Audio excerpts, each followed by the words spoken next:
Mr. Akbar, so far the United States has made the right noises about backing India in the United Nations Security Council without expressly laying out an endorsement. Do you see a forward movement in that direction? Do you think that could be the big surprise? I am not impressed with noises. It's not a surprise because everyone, I think, Frank, if you ask him, will tell you that this is clearly on one of the talking points, that whether America should go ahead and support India for the United Nations Security Council seat. But it's a meaningless promise because it's never going to happen. But that promise still hasn't been made. It's a symbolic promise, for sure. If it's a symbolic promise, then you can take all your symbols and build a Qutub Minar with it, and live happily on it ever after. We are talking about real issues.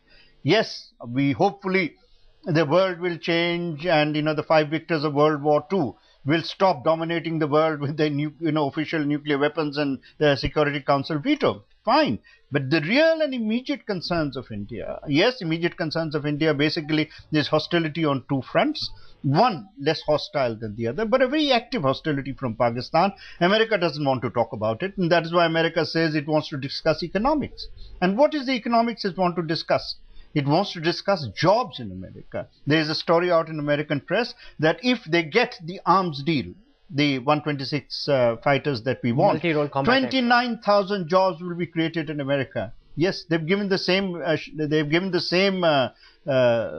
airplane to Pakistan Air Force. You think our Air Force is going to take the same plane? I doubt it.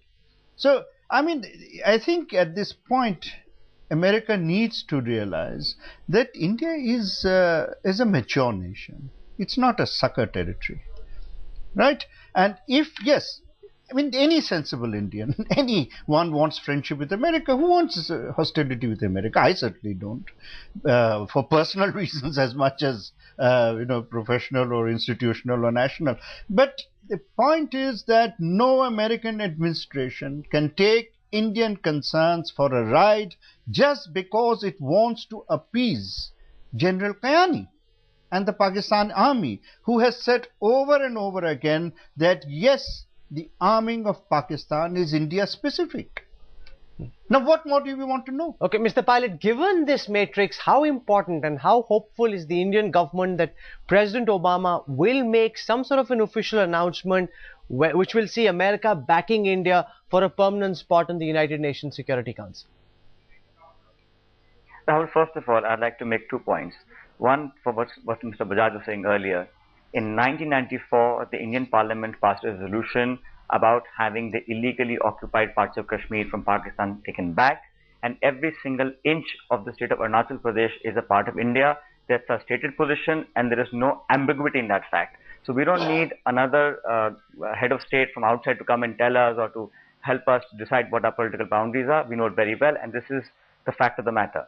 The other thing is how you conduct foreign policy and how you do diplomacy is not a barter system. It's not a give and take system. America is an important country. We are having a very honored guest in our country, but we've had the British Prime Minister. We're having the French President in a month's time. We're having perhaps a Chinese Premier come here. So everyone is reaching out to India because India's geopolitical importance in the South Asian region and globally is increasing. Let's pride ourselves with what we have achieved.